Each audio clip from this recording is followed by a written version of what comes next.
May bumisita na naman sa aking maliit na farm.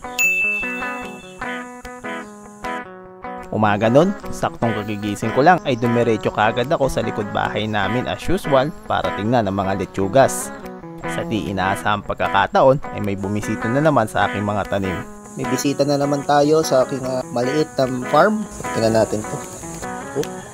At tawag po pala dito ay giant click beetle o local name na tando. Ito ay may scientific name na Oxynopterus mucronatus. Zoom in natin. Ito ay isang species ng click beetle na matatagpuan kadalasan sa Southeast Asia dahil sa klima nito. Ito po pala yung ibang pictures ng tando na kinuha ko sa internet. Napansin ko na naputol pala ang antena niya. Para siyang ipis pero matibay yung shell niya. Parang salagubang ang datingan. Pumipitik yung ano niya, parang bibig.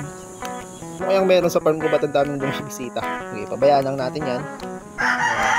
Gaya ng mga dating bumisitang hayop sa aking farm, ay pinabayaan ko na lamang ito at iniwan upang bantayan ang aking mga tanim. Pinapabayaan ko lang siya. So, ibig sabihin lang yan, pag may dumadapong insekto, is hindi tayo gumagamit ng mga chemical insecticide. Kasi kung meron man yan, hindi nalalapit yan. O kung mamamatay ka agad yan. Organic ang ating mga maintenance. Wala pang 2 minuto yan. See you ulit next time.